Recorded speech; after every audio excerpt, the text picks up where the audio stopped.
It is. Okay. Oh, That's enough. Sometimes no words is enough words. yeah. Cool. I'm excited about this because I get to once again nerd out. Should we wait maybe for a few more to join or? I've started the recording, so I guess you can start any time now. Um, Awesome.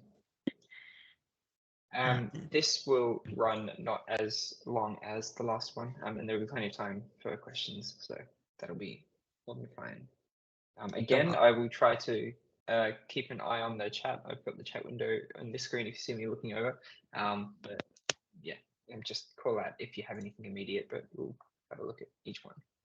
I might shout Cool. them out if I see any. Yeah, that would be fantastic. Thank you. Let me just. Hopefully, you all see the PowerPoint presentation. Yes. Awesome. Cool. So let's get started. Um, if you missed the last session, which was last week, it was recorded, but for the sake of brevity, my name is Brenton Adey. I'm a senior data analytics consultant at Telstra Purple. I'm also a master's student at Deakin University studying artificial intelligence and a tutor at the University of Western Australia Data Analytics Bootcamp, and that's run through edX. So lots of things there. Although if I had to give you one credential that's relevant to this specific talk, it's that I'm a man who has spent many, many hours in PowerPoint. Uh, Last week, we talked a little bit about how you can do something totally impractical with PowerPoint as a way of sort of explaining the fundamentals of machine learning. Today, I want to take a step back and talk to you how I build unique presentations, or at least try to. Hopefully, it's something that you guys can then apply to any other crazy topic that you guys might think of, like building PowerPoint AI to play tic-tac-toe. Um, Specifically, but in this talk, I want to talk about my approach to building presentations like the one you saw and the one that you will be seeing today. So um, another little thing is you might have seen the subtitle. This might be just more than a guide to building unique presentations, but also how to trick the brain, because we'll get into it in detail, but I'm very much a nerd. Cool. So in the past, I've done a fair few presentations around the place, different topics, including DDD here in Perth, NDC Sydney, London. I will be going to Oslo as well, and Adapt Data Edge over in Sydney last year. So I've done my fair few number of talks. I've also been to a fair number of workshops and online courses explaining how to capture the audience's attention, or 5 easy tips for giving your presentation the wow factor. And if I'm completely honest, I don't really want to do that here. I don't want to subject you guys to that.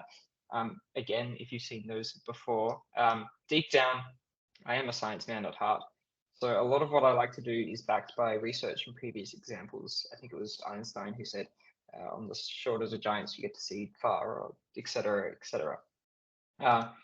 Unfortunately, for some, it also means I'm a huge nerd, which means I can't go 1 hour without mentioning data science, maths, or in this time, the brain.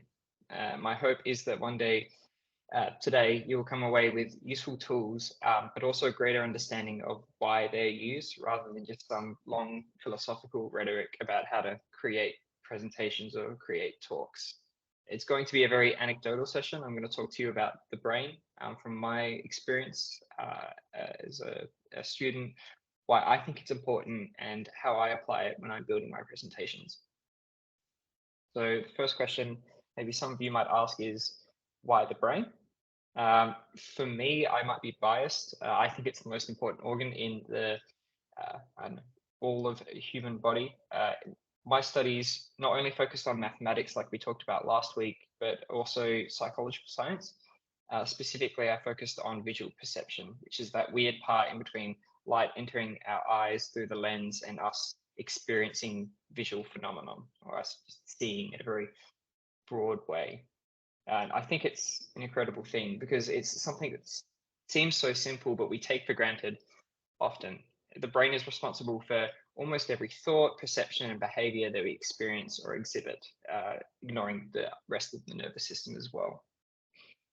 Psychology is a step back from that. It's the study of human behavior. It's a very broad area of study, but generally speaking, scientists who study psychology aim to explain the inner workings of the mind through observations of behavior, whether it be voluntary or involuntary. And up until very, very recently, it's been our only way to really understand what's going on in the mind. I'm going to talk about what I know best, which is two different fields of psychology, although you could just talk about them as two different perspectives of psychology. Um, there are some misconceptions that psychology is just about sort of the clinical side, like counseling, which is definitely a very important a part of psychology. It's just not my area of expertise, so I won't be going into that too much. Um, the first area or perspective that we're going to look at is neuropsychology, which is the perspective representing human behavior as a product of biological processes. When scientists in this particular field talk about it, there's often a huge overlap between biology, medicine, and neuroscience. We're talking about the actual chemistry and the neurons and the cells that is going on inside of the brain to make all of the behaviors happen. The second perspective is cognitive psychology. This might be more at home to us as techie people. It's the perspective representing the human behavior as a product of logical processes, just like a computer. Here, scientists studying this are less concerned about how the biological mechanisms tick behind the scenes. Rather, they care about more deterministic processes that lead us to measurable differences in behaviors. So those two together help create a full picture about and a good balance between what's actually happening inside of the brain and what our limits are, but also how we can then manipulate it through deterministic ways. When building presentations for any purpose, I think it's important to consider the brain, mainly because that's the filter through which your audience is going to experience your presentation. There's no way to present to an audience without also presenting through into their brains, right? Specifically, though, by exploiting the way that it works, you're able to create unique presentations that stick in the mind of your audience, or at least that's how I build them. First of all, storytelling. I often get a groan whenever I bring this up. Maybe it's because I bring it up around friends at a bar, but regardless, I like to rip the band-aid off first when I talk about it, just so that we can get away some misconceptions. The long and short of it is a story makes a presentation more than just an organized group of words. It helps give emotional meaning, and we'll talk later about why that's important. When I've heard about people talk about storytelling with respect to talks and presentations, it's often presented as, or at least interpreted as, a way of twisting words into a narrative structure. I don't know if this is going to give flashbacks to anyone, but you might have seen this in maybe high school, first year university, or any bridging courses like that. But it's the very stereotypical topic sentence, supporting sentence, and concluding sentence structure of a paragraph. This is quite typical. It makes exam papers very easy to mark and very easy to read because it's a consistent structure. The problem with this is that it looks like a paragraph, and it certainly has the components of a paragraph, yet it doesn't really say anything. It doesn't have any emotional meaning or any narrative structure to it. And notice that narrative structure rather than just saying the word structure, because it certainly has that, but it doesn't tell a story. Some of the others you hear specifically to presentations and talks are the story, statement, stats, question, quote. That's acronym that they use to learn how to start a talk by either starting with a story, bringing it into a statement, saying some stats about it, asking a question from the audience. Another one is think, feel, do. Make the audience think something new, feel something new, or do something new. Although these are sometimes good for some people, personally for me, it doesn't really help build presentations. Quite importantly, it gives a risk of doing what the topic sentence, supporting sentence, including structure does to a paragraph. These sort of structures give the same risk that your talk will be perfectly structured, yet sometimes full of nothing. And That's not really what I mean here by telling a story. I don't think that any one narrative structure can help here, and it doesn't, like I said, help me write talks. Instead, I like to think about story less from a structural sense and more like a guiding star. For this, I think about what the core message, work backwards from there. Whenever you're building viewpoints of a presentation, go back to the core, the essence of what you're trying to say, and then satellite them away from there. In creating this particular presentation, I wanted to do a talk about how to build unique presentations through the lens of psychology, because that's where I feel most comfortable. Every time that I wanted to bring a new topic, it wasn't necessarily thinking about how I could relate it to the previous one and then connect it like that, but I knew that it was going to be all focused around that central idea. And that then brings the story and the narrative structure to it. Creating a presentation in this way not only makes it easier to write, but it also helps sticks in the mind of your audience. And that's where the psychology comes into it and where it gets quite interesting. So when we talk about sticking in the mind of your audience, we're going to talk about memory.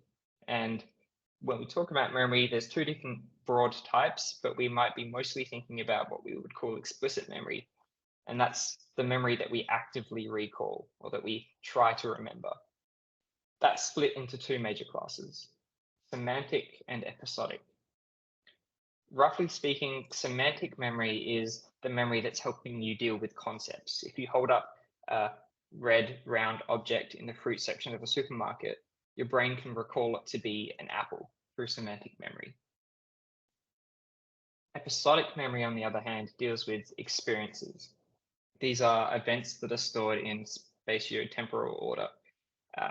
It's debated about how these two types of memory are related and if they are truly independent of each other, but it has been shown that episodic memory and semantic memory can work together.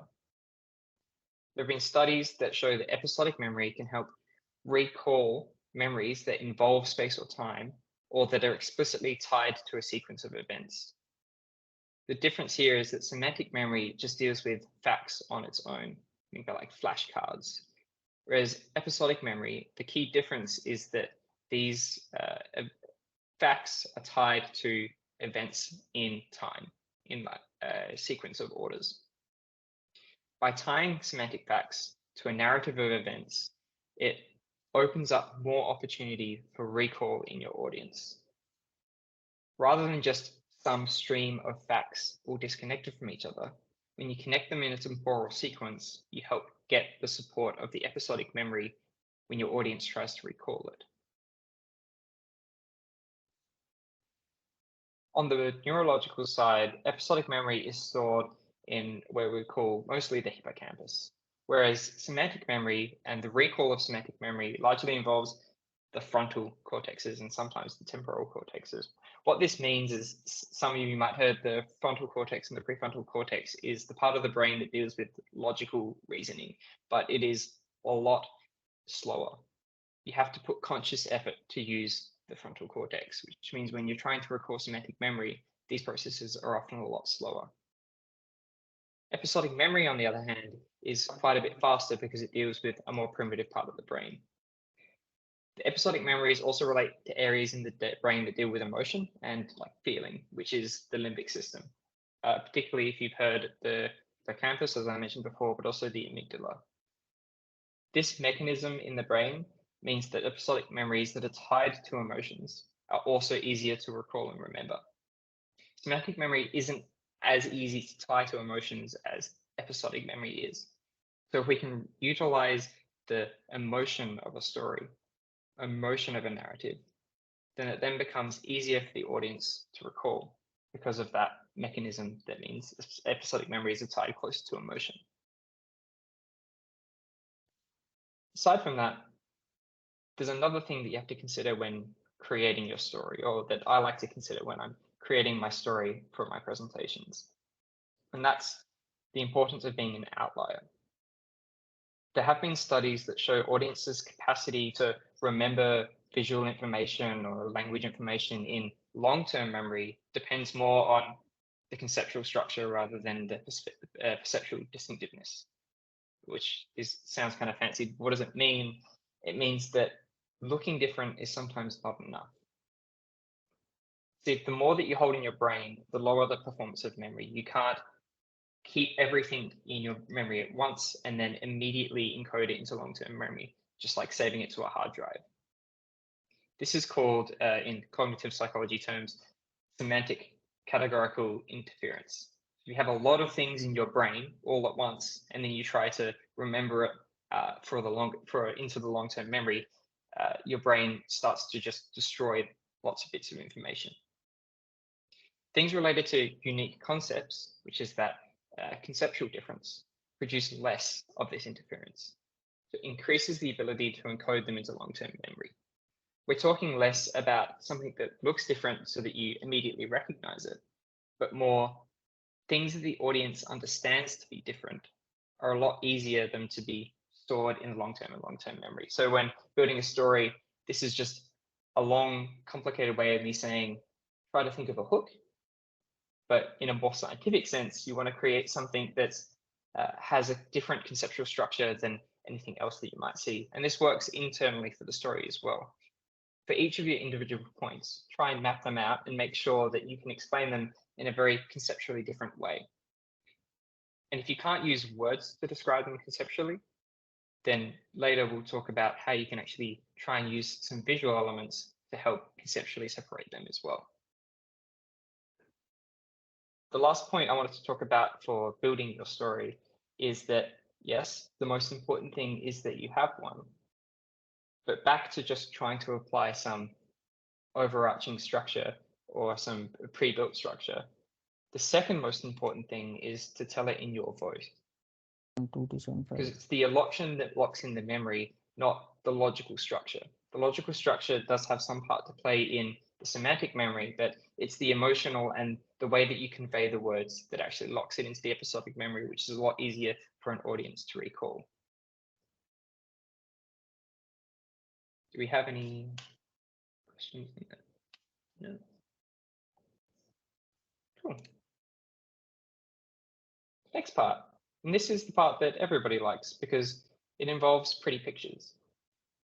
I'm sure everyone's heard a picture is worth 1,000 words, but why? Why is that just a saying? We're going to break down the different processes of language and vision to help distinguish between them.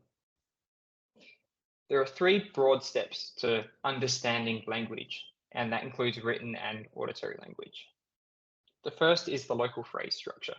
This is where the brain tries to process individual words and categorize them to help build some structure. It tries to look individually and says, oh, this is a connecting word. This is a noun, box. I know what that is. I know what that looks like. The next stage of the brain is, next part of the processing is where the brain does syntactic and semantic relations. So the brain gets those individual words, it computes the relationships between them, the relationships between the verbs and the nouns and other sentence components like adjectives. It figures out which verb is associated with which noun and so on. The last part is for more complex sentences or unknown language bytes. And this is the integration of context and information, previous information. This is where the brain integrates context or world knowledge to help infer some semantic meaning about something that it hasn't previously seen. In this example, you might read, the quick brown fox jumps over the lazy Glinda, but have no idea what Glinda means. That's because it's a word I asked my colleague to completely make up. But by inserting context and previously known knowledge, the brain can maybe infer that that word just means dog, because a very common phrase, a test phrase for keyboard, in fact, is the quick brown fox jumps over the lazy dog. Now, language is a relatively new formation in the brain, and when I say relatively new, it's thought to have occurred into humans about 150,000 to 200,000 years ago. Whereas vision information is primordial. It's something that's come with us from the dawn of time, or the dawn of evolution at least. Whereas language processing usually occurs largely in the frontal and temporal lobes, like the semantic memory. This is called Broca and Wenkel's areas. The systems for processing what visual information is, so the objects surrounding it, occur in deeper parts of the brain, the primary visual cortex. Because of this, studies have shown that comprehension of illustrated text, that is, text that has been supported by visual information, is about 83 to 90% more effective than text alone. It also means that visual information is generally processed quicker in the brain. So the general advice is less text and more visuals, except, and this might be the difference that you've heard from before, is that the issue with visual information is that it garners a lot of attention from the audience. In general, more attention is a good thing. However, language that is written and verbal is still better at encoding those semantic memories in the brain. So there are studies that show just presenting a visual diagram, although it does help convey more emotion and it helps convey it quickly and a more amount of information, in order to recall the specific semantic facts, you have to have it supported by text. So when you're building a presentation, avoid really heavy diagrams like this one or charts in your talk. Also, be sure not to overload the audience with too much information. So cognitive load theory is a theory in cognitive psychology which refers to the amount of working memory used. Before, we talked about long-term memory as storing something like in a hard drive, whereas working memory is like the RAM of your computer. In a human brain, you only have so much working memory to work with, so it's a limited resource. Too much cognitive load in your audience means that you're asking the audience to store too much in their brain at once without giving them the chance to review it. It's not actively processing and it's actively processing too much information. Importantly, whichever mode we give the information in, that is visual information or auditory information, like me speaking, can be working in parallel. These processes are independent of each other. And this is just like parallel processing in a computer. It's called the transient information effect. So when different modalities like talking, visual, and text information all confer with the same information, it makes it a lot easier for the brain to process because you're talking to different modes. So when you're building presentations, not only is it important to, yes, use less text because it's more efficient to use visuals, but support it by different modes. Talk about the image that's on the screen. Have some text that's just highlighting some of the key semantic areas of it. Together, the modality of the presentation and the using the different modes in the presentation will help convey the information.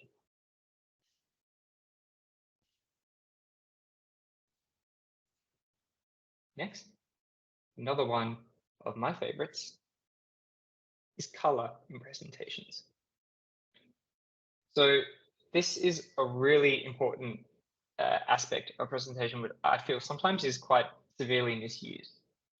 Full disclosure, I'm no designer. I can't tell you how to make things look pretty, but I can tell you how to use it efficiently. Color is a perceptual phenomenon more than a physical one. We interpret wavelengths and amplitude of light and different sensations, but color itself doesn't exist in and of itself. Color tends to be processed on the right side of the brain. Using color is important in constructing an argument because it can enhance visual processing. It can direct your attention to particular points without us having to actually point it out. The human brain is also wired to process visual information quite quickly. And color is a powerful tool that will help you emphasize key concepts. This is according to the theory of visual hierarchy, which is, again, a field in cognitive psychology, but it's also used in a variety of UI and UX designs as well. It can be used for attention grabbing, but also, again, to emphasize key points. Research also suggests that color has a significant impact on emotional processing. Different colors can mean different things and give different responses to viewers. Color is important because it allows you to pull out the key and fine details rather than having to bring it out in another medium, say contrast in this example. It's very hard for not just the cognitive brain to recognize the difference of the fine grain um, differences in this graph. However, the second image on the left, it's the exact same data that is being visualized. However, by using a particular color map, the brain can perceptually see the difference and interpret the difference in gradient very distinctly. The left and the right are the two data sets, but by just using contrast, it's a lot harder for the brain to pull out the key bits of information and the gradient of that particular curve. So it's something that needs to be fine-tuned, but it's also a very important thing. As I mentioned, color has an emotional impact. Red is often associated with danger and excitement, whereas blue is associated with calmness and trust. So when building my presentations, I like to start the keynote or the presentation in a nice calm blue. And as we go into some of the more in-depth topics, I bring out the reds and more the harsher colors. Studies have also shown that color can increase brand recognition in marketing by up to 80%. Another color study found that color in education materials can help improve learning and attention.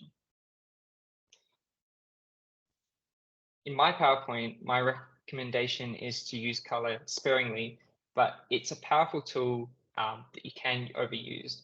The distinctiveness of color is also an important tool. I only use color to highlight key points when I highlight text, but also change color when I'm changing topics. It all goes back to trying to create that story through a linear sequence of events. Using color to help give the illusion of progress. It reduces mental fatigue of the audience without having to explicitly state it. Give me my phone. For example, in this presentation, we start off with a nice calm blue so everyone can ease into it. But as we move from topic to topic, we change the primary color. This associates key events in the timeline of the talk with the key topics that you're talking about. And although not consciously, the audience can then associate a particular color with a particular topic. Although I will say when using color in a presentation, I said it's often overused and misused because it's important to consider the accessibility constraints for viewers with color deficiencies or other visual impairments. These can be color blindness or due to damage to the eyes itself or a neurological disorder that affects them from being able to perceive color in a different way. Failure to consider these accessibility can exclude a significant portion of the audience and may even violate some legal requirements, depending on where you're doing your talk. So when you're constructing your presentation, always use high contrast colors. Make sure that there is enough contrast between the foreground, that's the text and the graphics, and the background to ensure that it's easy to read. Avoid relying solely on color.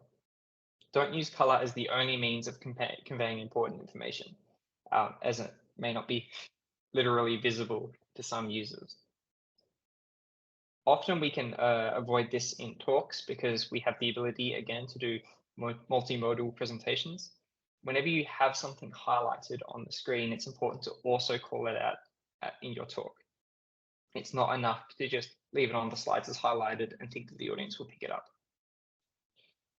Use colorblind friendly palettes. So when choosing colors for a presentation, avoid relying on red and green together because they're difficult for people to see with red-green colorblind. Instead, use colors that are accessible.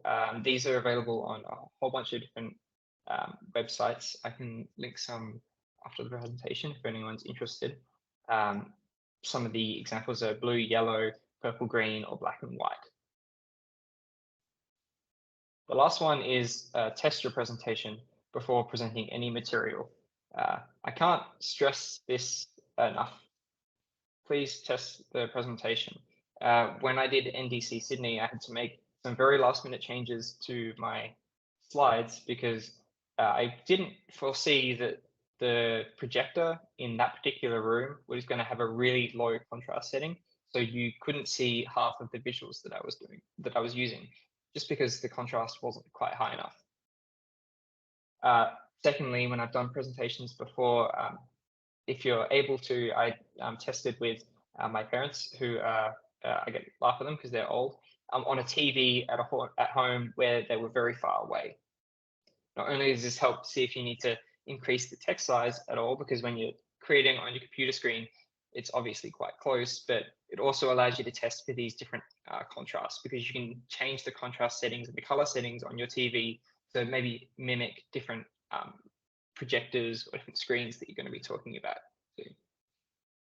This also does work for home presentations.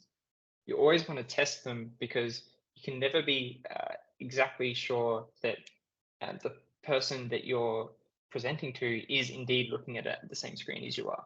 So if you do have the ability on any display that you have, try changing the color settings for the display and even the aspect ratio sometimes, just to make sure that nothing will get too pixelated, all the colors will match correctly, so that when you're conveying your information and using color, that it's going to be presented in the best possible way.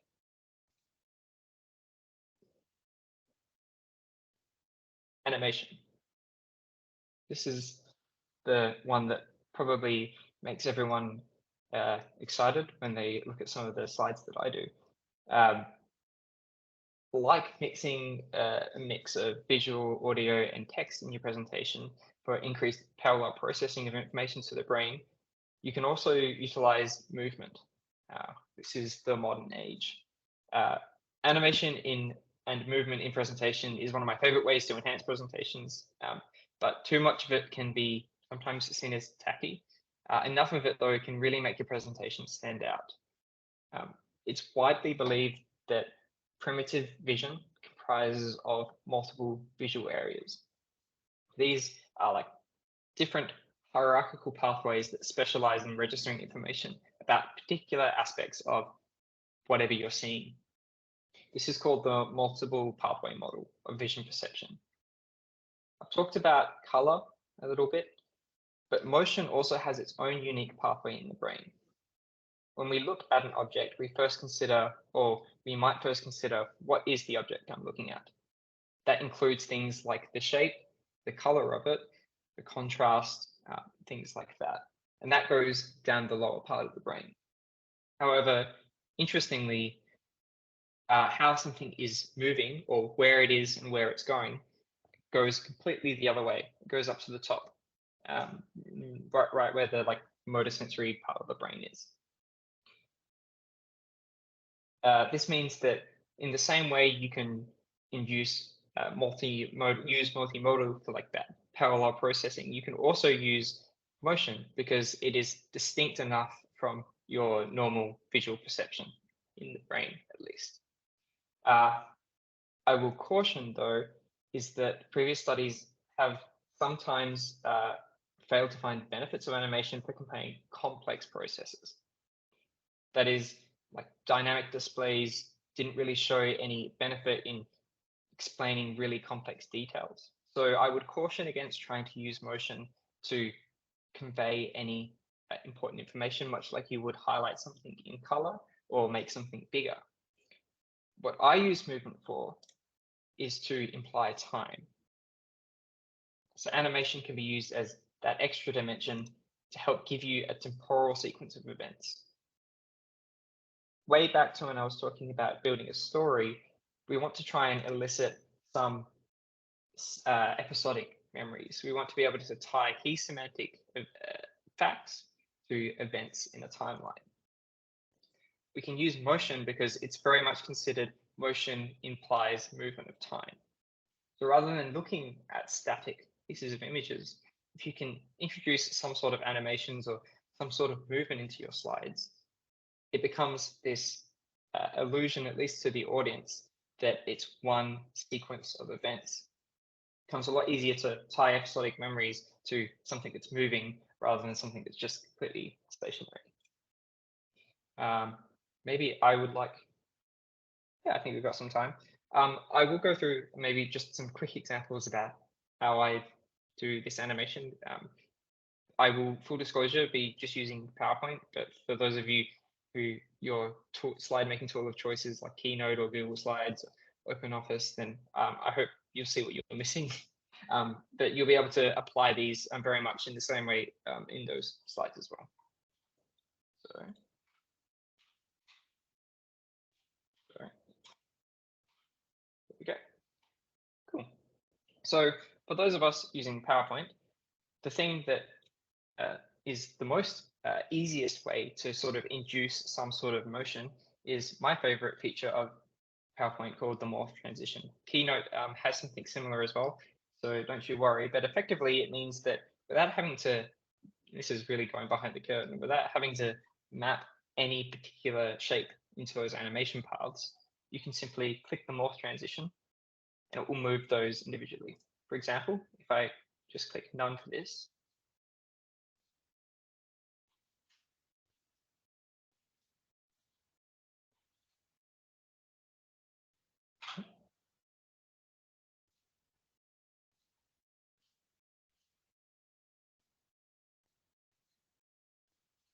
it just clicks to the next.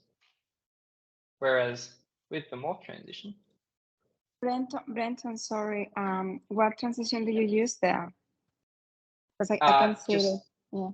oh, apologies. Can you not see my? No. I can see it, but I'm using my phone, so it just looks very small. Okay. Yes, it's called. That's okay. It's called morph. You can again. You can overuse this, so please don't try and use this to try and convey any 2 bits of complex information, because that will indeed confuse the audience. But what you can do, like I said, is I use it in my particular style to build some sort of flow or give the illusion that it's one continuous piece of information. Yeah, I like it. From time to time, it's fun to use something fun. Yeah. Yeah, exactly. When you're doing this as well, sometimes if I want to, let's say, I'll move this over here, and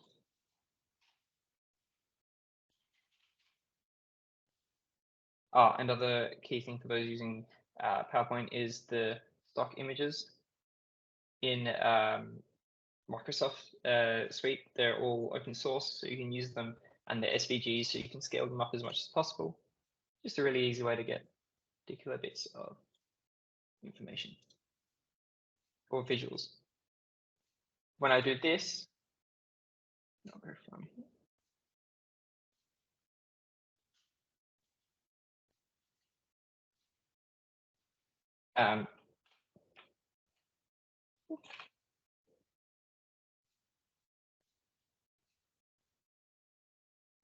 The alert icon will just sort of appear.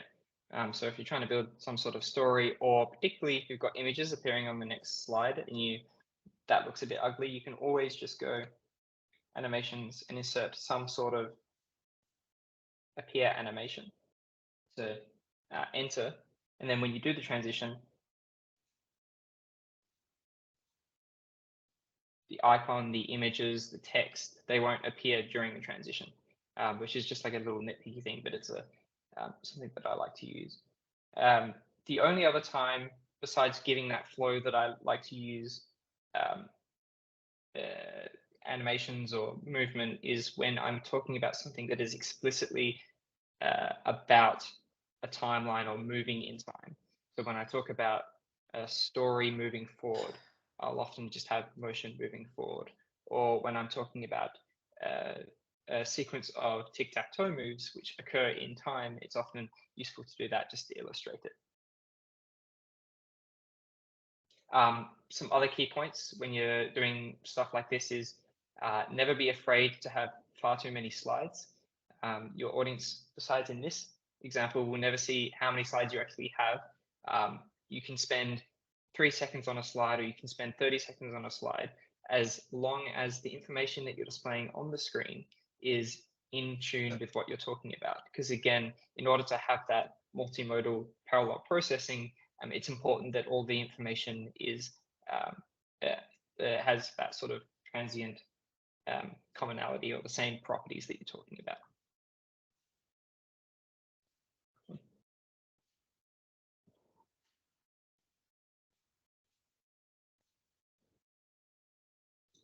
And thank you. That was it. In conclusion, the brain is a very complex organ, but unfortunately, no matter where you do your talk, your audience will always have one. So when you're building presentations, it's very important to keep in the back of your mind, even if you don't want to go in too much depth, is that the brain has limits, such as cognitive load, but you can exploit them in particular ways to help bring your information across. So why fight it when you can use it? For example, we've got episodic memory. That's the way that we can tie particular facts to sequences or events in a sequence of temporal timeline. We've got vision perception and the transient information effect. That's in long and short about trying to communicate using multiple different modes, text, images, and voice. The color theory of visual hierarchy. So when you're using color, use it to communicate some part of information that is distinct from one another. For example, trying to communicate a timeline in your story, a very useful way of using color, or by highlighting keywords, but make sure that when you highlight the keywords, you're also talking about them for accessibility reasons. And lastly, the multiple pathway for vision perception, which basically just means what you're looking at, the shape and the color and the size of it, is different to the way that the brain processes motion. So those two can be used in conjunction with each other. These parts of the brain correspond to telling a story through a core idea, right, tying that back to an episodic memory, combining audio, text, and visuals to help bring forth that multimodal parallel processing benefit that the brain can do. Use color to highlight points and establish your timeline. And lastly, add some animation specifically to give the illusion of temporal movement. And with that, thank you very much.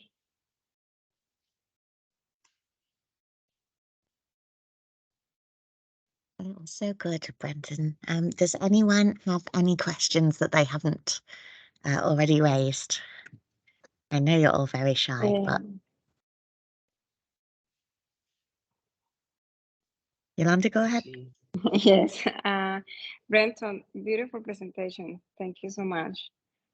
I would like to know how you do, like the last two slides where you put the test there and then the test just changed the colors. How do you do that? So you just, I'm thinking about how to do that. So should I just copy and paste the same slide 4 times and change the colors, or how you do it?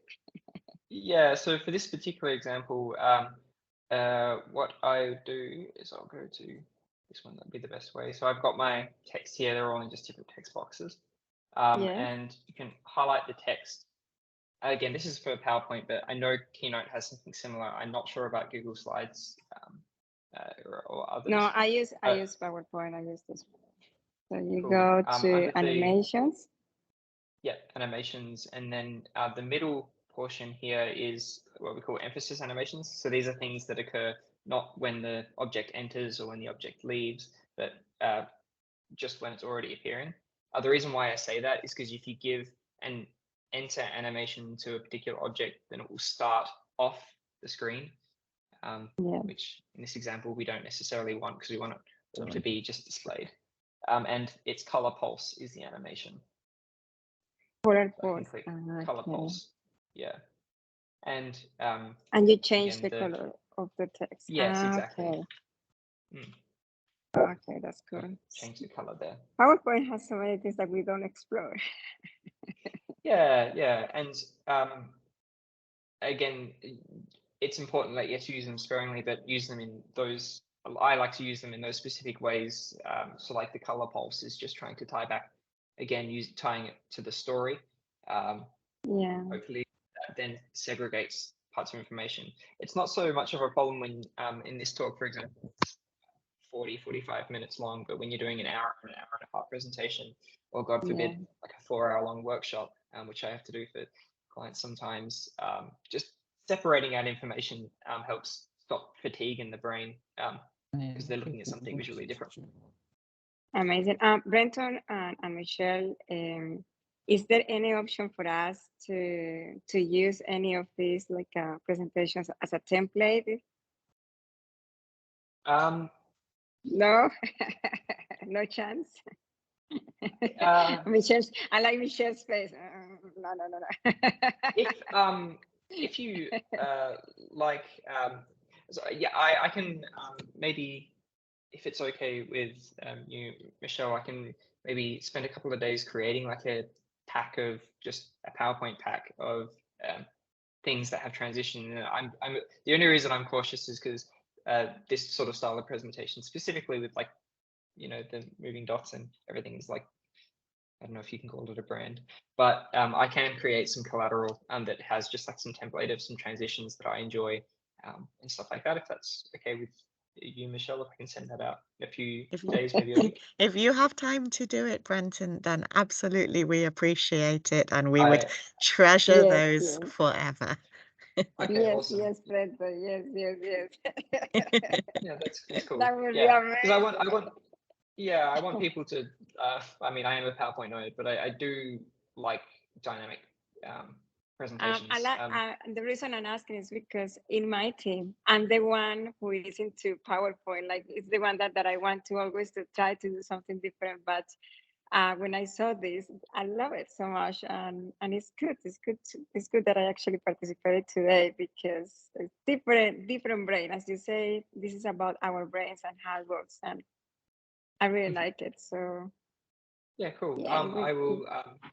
I'll put something together. It won't be big, but I'll put something together with some of my favorites, just so that you can have a look at how it's working.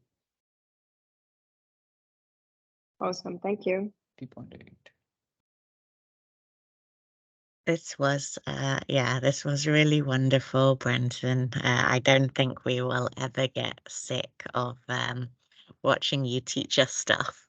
So you will have to see if there is anything else that you think you can teach us, because I've really enjoyed this series, and we can never have too many things for the students. So fantastic. Thank you very much. Thank you. It's been fun. I'll learn about anything. Like I said, maths, data science, brain. Beautiful. Okay, well, thank you all for joining. All right. And I know it must be late for you East Coast and New Zealand people. And thank you, Brenton, for holding your dinner until after this. I'm going to go absolutely run to my air fryer and cook something up. Thank you all. All right. Thanks, everyone. Good night. Thank you. Thank you. Good night. Bye. Thanks.